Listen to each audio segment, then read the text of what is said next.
مگر اس وقت میرے ذہن سے اتر گیا ہے، وہ بعد میں ہم خطبے کے چھپنے سے پہلے اس کو ٹھیک کر لیں گے۔ یہ تو قطعی بات ہے کہ صوفی احمد جان صاحب ان کے والد نہیں تھے۔ صاحبزادہ پیر افتخار احمد صاحب اپنے والد سے متعلق تحریر فرماتے ہیں، ہمارے گھر میں خرچ نہ تھا۔ میرے والد صاحب نے میری والدہ سے پوچھا، آٹا ہے؟ کہا نہیں۔ مال ہے؟ جواب نفی میں ملا۔ ایندھن ہے؟ وہی جواب تھا۔ جیب میں ہاتھ ڈالا، 2 روپے تھے۔ فرمانے لگے، اس میں تو اتنی چیزیں پوری نہیں ہو سکتی، میں ان 2 روپوں کی تجارت کرتا ہوں۔ وہ 2 روپے کسی غریب کو دے کر نماز پڑھنے چلے گئے۔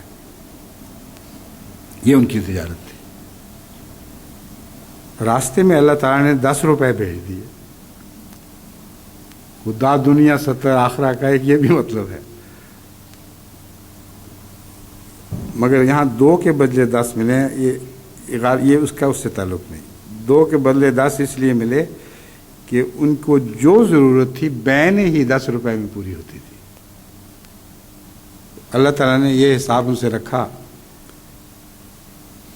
رستے میں اللہ تعالیٰ نے 10 روپے بھیج دیے، واپس آ کر فرمایا، میں تجارت کر آیا ہوں، اب سب چیزیں منگوا لو، اللہ کی راہ میں مال دینے سے گھٹتا نہیں بڑھتا ہے۔ یہ جو روایت ہے اس سے پتہ چلتا ہے کہ ان کی اس وقت کی ضرورتیں 10 روپے سے مکمل طور پر پوری ہو جاتی تھیں، اور چونکہ اس نیت سے انہوں نے خدا کی راہ میں خرچ کیا تھا کہ میری ساری ضرورتیں پوری ہو جائیں، بس اللہ نے وہ نیت اس دنیا میں پوری فرما دی۔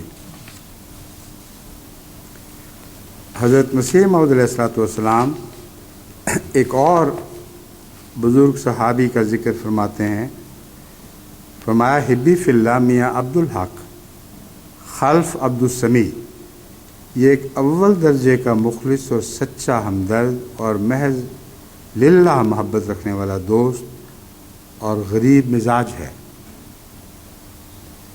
دین کو ابتدا سے غریبوں سے مناسبت ہے، کیونکہ غریب لوگ تکبر نہیں کرتے اور پوری تواضع کے ساتھ حق کو قبول کرتے ہیں۔ یہ میں نے ذکر اس لیے چنا ہے کہ لوگوں پر یہ بات روشن ہو جائے کہ حضرت مسیح موعود علیہ الصلوۃ والسلام صرف کھل کر مالی قربانی کرنے والوں پر ہی تحسین کی نظر نہیں ڈالتے تھے، بلکہ وہ بھی ان کو بہت پیارے تھے، آپ کو بہت پیارے تھے، جن کو مالی قربانی کی اپنی غربت کی وجہ سے توفیق نہیں ملتی تھی، مگر جن کے حالات سے آپ واقف تھے، جانتے تھے کہ اللہ کی راہ میں خرچ کرنے سے زیادہ ان کو کوئی اور چیز نہیں ہے۔ بس نہ خرچ کرنے والے بھی اسی مد میں لکھے گئے جس میں خرچ کرنے والے لکھے گئے، یعنی توفیق نہ پاتے ہوئے بھی خرچ کرنے کی تمنا بہت تھی۔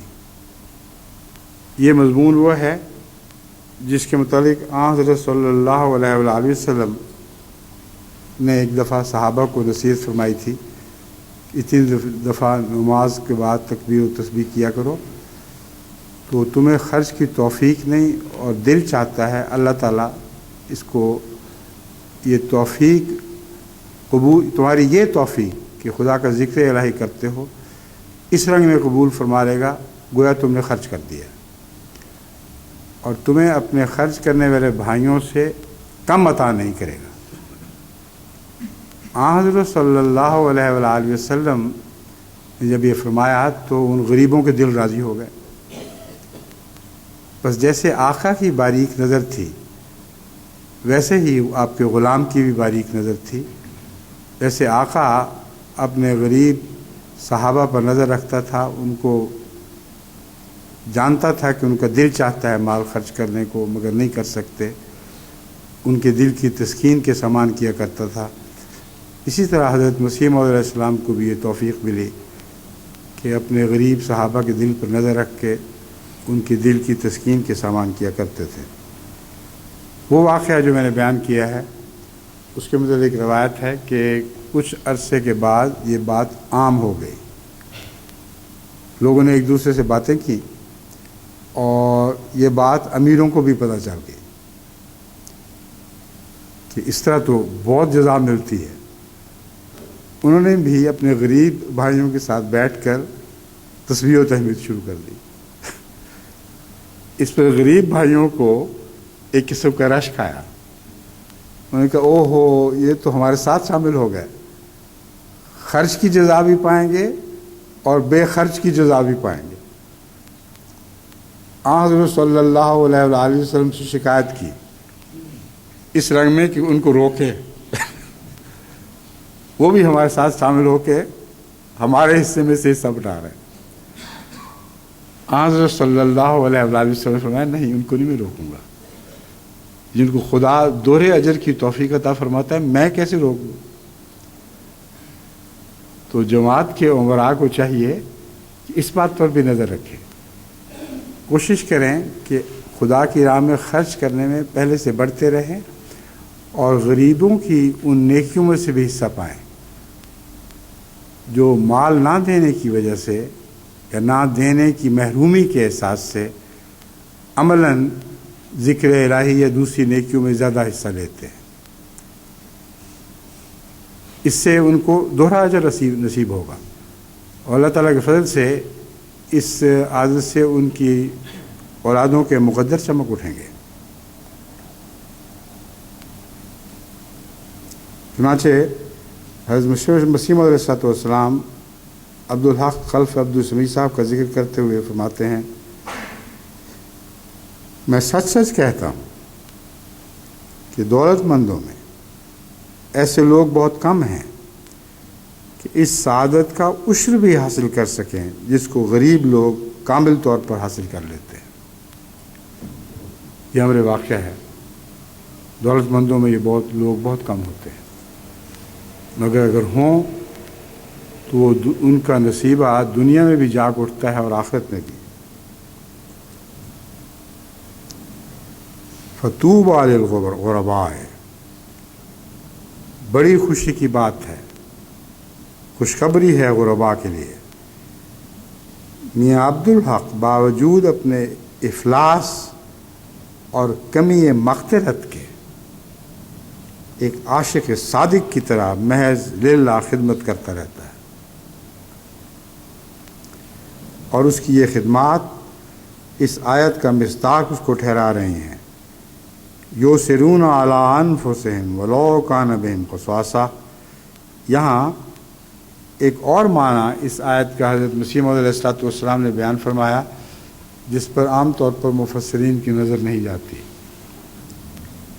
وَيُؤْثِرُونَ عَلَىٰ أَنفُسِهِمْ وَلَوْ كَانَ بِهِمْ خَصَاصَةٌ کا یہ مطلب لیا جاتا ہے جو درست ہے اپنی جگہ، کہ وہ مال سے خدا کی راہ میں اس وقت بھی خرچ کرتے ہیں جب کہ ان کو مالی تنگی کا سامنا ہو.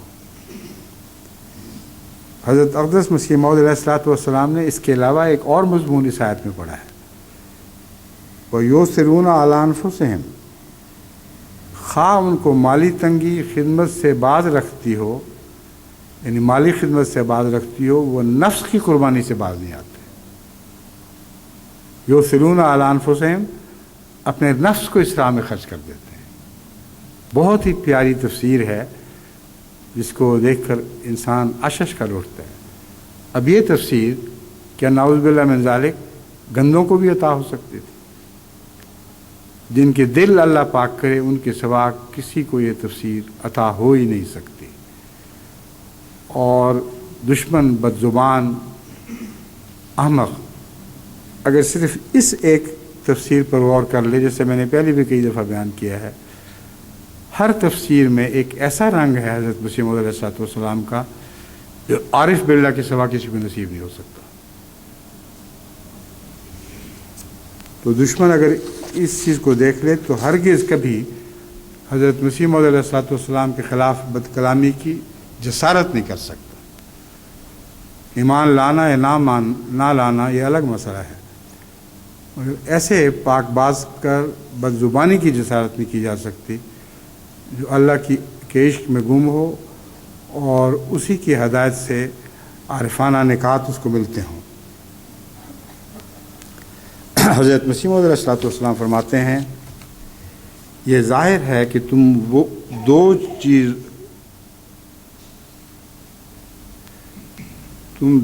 چیز سے محبت یا دو چیزوں سے شاید ہو، کیونکہ غالباً صاحب کتابت ہوگا، یہ ظاہر ہے کہ تم دو چیز سے محبت نہیں کر سکتے، اور تمہارے لیے ممکن نہیں کہ مال سے بھی محبت کرو اور خدا سے بھی کرو۔ بیک وقت ایک سینے میں یہ دو محبتیں جمع نہیں ہو سکتی۔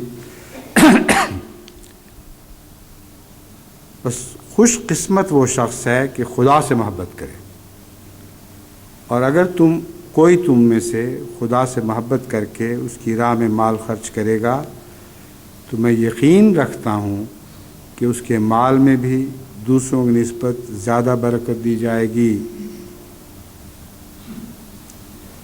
اور اگر تم میں سے خدا سے محبت کر کے اس کی راہ میں مال خرچ کرے گا تو میں یقین رکھتا ہوں کہ اس کے مال میں بھی دوسروں کی نسبت زیادہ برکت دی جائے گی۔ یہاں نیت کی اصلاح بہت ضروری ہے۔ یہ نہیں فرمایا کہ اپنا مال بڑھانے کی خاطر خدا سے محبت کرے، بلکہ یہ فرمایا ہے کہ خالص اللہ کی محبت کی وجہ سے مال خرچ کر دے۔ تو حضرت مسیح موعود علیہ الصلوۃ والسلام کا یہ مشاہدہ ہے کہ اگرچہ ان کی نیت یہ نہیں بھی ہوتی تب بھی خدا ان کے مال میں دوسروں کی نسبت زیادہ برکت ڈال دیتا ہے۔ کیوں؟ فرمایا کیونکہ مال خود بخود نہیں آتا بلکہ خدا کے ارادے سے آتا ہے۔ بس جو شخص خدا کے لیے بعض حصہ مال کا چھوڑتا ہے وہ ضرور اسے پائے گا، لیکن جو شخص مال سے محبت کر کے خدا کی راہ میں وہ خدمت بجا نہیں لاتا جو بجا لانی چاہیے تو وہ ضرور اس مال کو کھوئے گا۔ یہ مت خیال کرو کہ مال تمہاری کوشش سے آتا ہے، بلکہ خدا تعالیٰ کی طرف سے آتا ہے، اور یہ مت خیال کرو کہ تم کوئی حصہ مال کا دے کر یا کسی اور رنگ سے کوئی خدمت بجا لا کر خدا تعالیٰ اور اس کے فرستادہ پر کچھ احسان کرتے ہو، بلکہ یہ اس کا احسان ہے،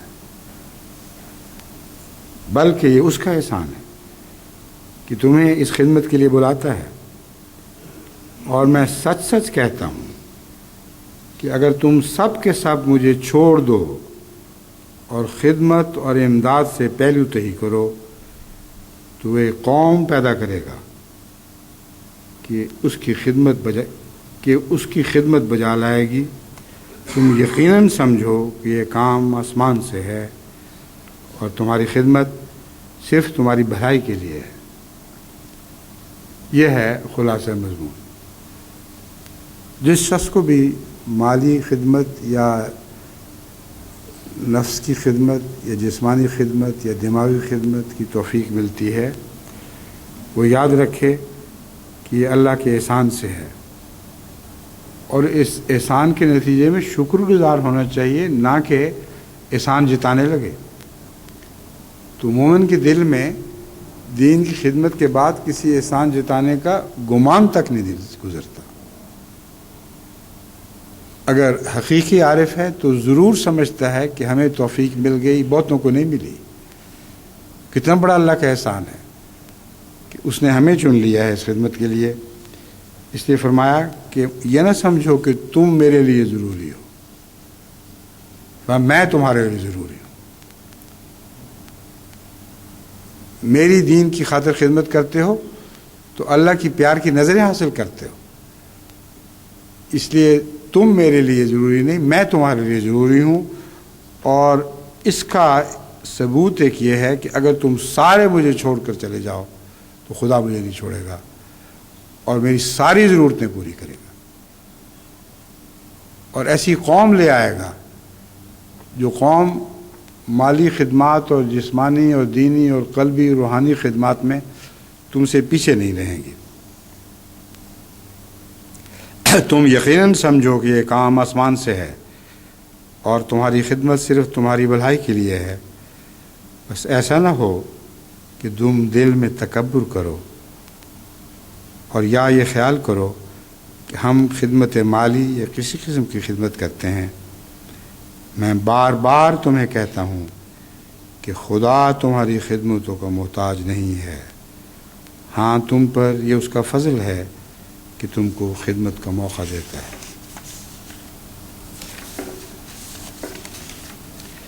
انفاق فی سبیل اللہ کی اہمیت سے متعلق حضرت اقدس مسیح موعود علیہ الصلوۃ والسلام ایک اور مقام پر فرماتے ہیں، میں پھر اصل بات کی طرف رجوع کر کے کہتا ہوں کہ دولت مند اور متمول لوگ دین کی خدمت اچھی طرح کر سکتے ہیں۔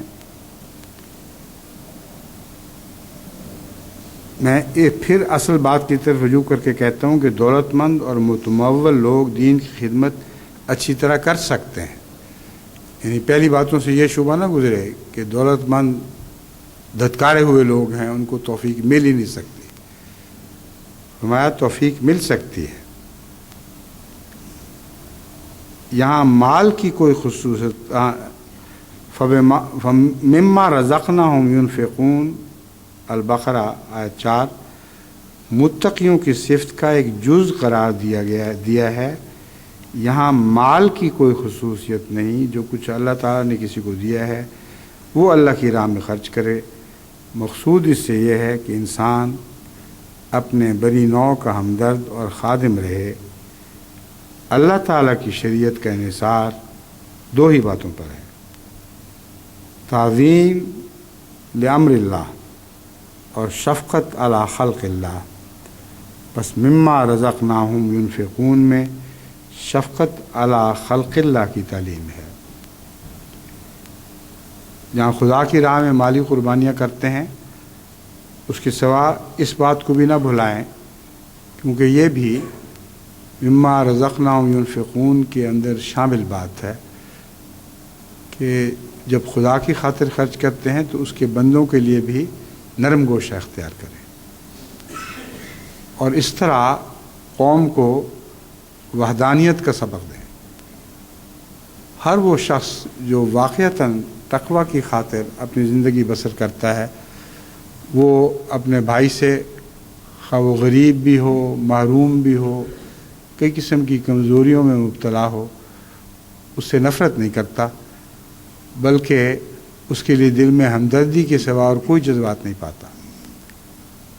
اگر کچھ نہیں بھی دے سکتا تو کلمہ خیر کہتا ہے، اور قرآن کریم کی روح سے یہ بھی ایک نیکی اور بھلائی ہے کہ کچھ خرچ نہیں کر سکتے تو دل کی گہرائی سے کلمہ خیر کہو۔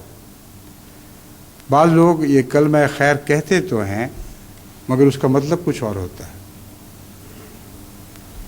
امیر آدمی جو چھپائے ہوئے ہوتے ہیں اپنے مال کو، وہ کہتے ہیں جاؤ اللہ تمہارا بھلا کرے، مطلب ہمارا پیچھا چھوڑو۔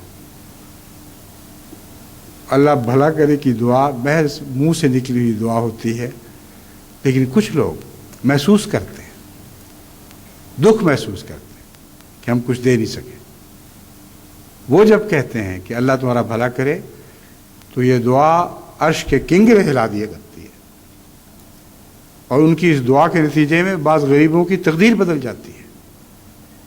بس یہ ہیں انفاق فی سبیل اللہ والے لوگ، جس کے متعلق حضرت مسیح موعود علیہ الصلوۃ والسلام نے فرمایا شفقت علی خلق اللہ میں، یہ شفقت علی خلق اللہ کی تعلیم اس آیت میں شامل ہے، مما رزقناہم ينفقون۔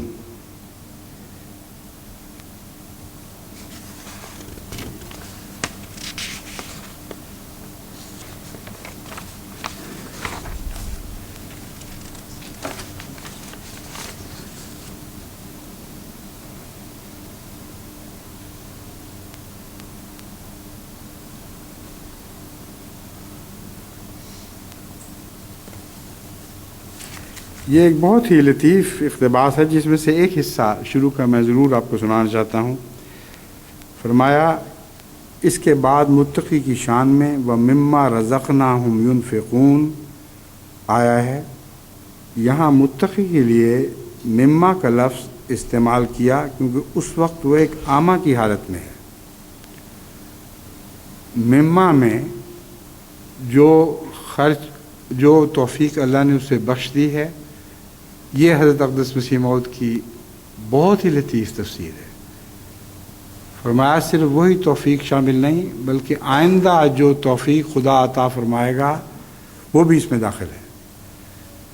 تو فرمایا اس کی حالت تو ایک اندھے کی سی ہے جسے پتہ نہیں کہ میرے لیے آگے کیا بھلائی اور خیر مقدر رکھی گئی ہے۔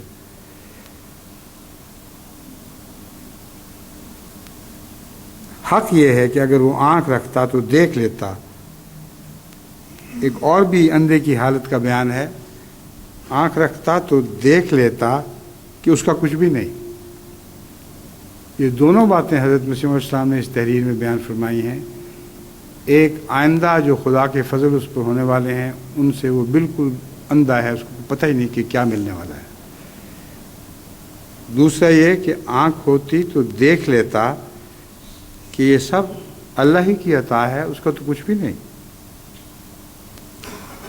یہ ایک حجاب تھا جو اتقاء میں لازمی ہے۔ یہ اندھا پن کوئی برائی نہیں ہے، فرمایا ایک حجاب تھا جو اتقاء میں لازمی ہے۔ اس حالت اتقاء کے تقاضے نے متقی سے خدا کے دیے میں سے کچھ دلوایا۔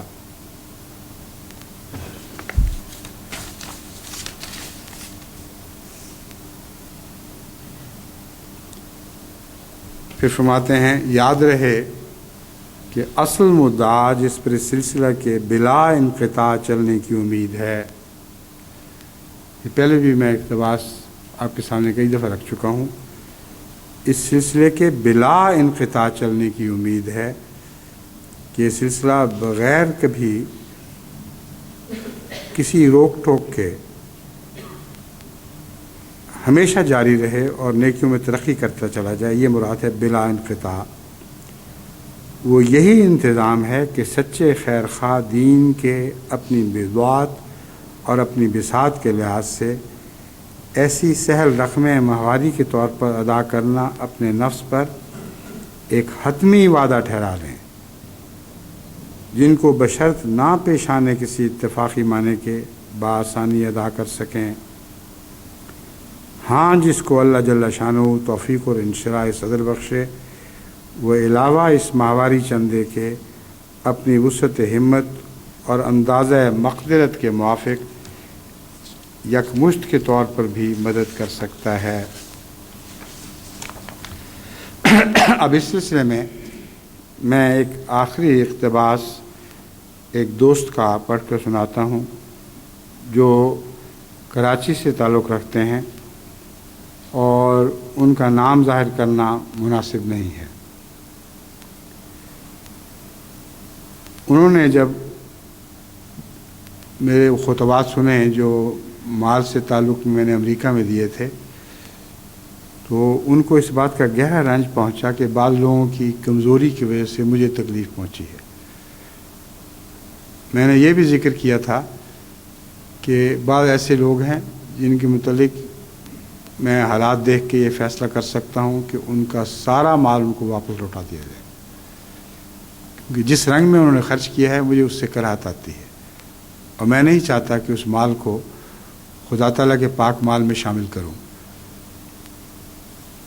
یہ ذکر جو گزرا تھا، اس کے بعد جب میں نے تحقیق کی تو پتہ چلا کہ ایسے لوگ اتنے تھوڑے ہیں، دکھاوے والے لوگ ہی تھے، کہ ان کے مال کو کلیتاً کالعدم سمجھ لیں تب بھی جماعت امریکہ کے اموال پر ایک کوڑی کا بھی فرق نہیں پڑتا۔ بلکہ ان خطبات کے بعد جو اطلاعیں آ رہی ہیں، اللہ تعالیٰ کے فضل سے بڑی تیزی کے ساتھ جماعت مالی قربانی میں آگے بڑھ رہی ہے۔ مگر یہ لفظ ان کو یاد رہے کہ میں چاہتا ہوں کہ ان کے مال ان کو واپس کر دیں۔ ان کے خیال میں اتنے زیادہ مال تھے کہ اس کے لیے مجھے بیرونی مدد کی ضرورت پڑنی تھی۔ وہ لکھتے ہیں، میں اپنے آپ کو تمام چندہ واپس کرنے کے لیے پیش کرتا ہوں۔ اگر یہ رقم 1 کروڑ تک ہے تو میں خدا تعالیٰ کے فضل و کرم سے یہ رقم اپنے پیارے حضور کی خدمت میں پیش کر سکتا ہوں۔ خدا تعالیٰ کی اس جماعت میں خدا کے شعروں اور محمد کے فدائیوں کی کوئی کمی نہیں ہے۔ اللہ تعالیٰ ان کے اس اخلاص کو قبول فرمائے۔ جیسا کہ میں نے عرض کیا ہے، اس کی جماعت کو ضرورت نہیں ہے اور ضرورت کا کچھ سوال بھی پیدا نہیں ہوتا۔ پیسوں کی خاطر یہ خطبے نہیں دیے تھے، لوگوں کی خاطر دیے تھے کہ لوگ اپنی اصلاح کریں اور اللہ کے نظر میں مقبول ٹھہریں۔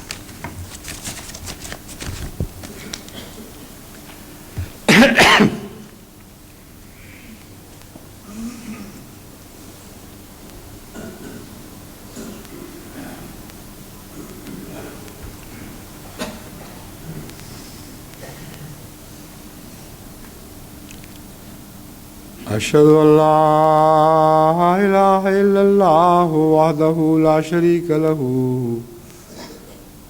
وأشهد أن محمدا عبده ورسوله عباد الله رحمكم الله إن الله يأمر بالعدل والإحسان وإيتاء ذي القربى وينهى عن الفحشاء والمنكر والبغي يعظكم لعلكم تذكرون اذكروا الله يذكركم وادعوه يستجب لكم ولذكر الله أكبر۔ ایک منٹ بیٹھے ذرا۔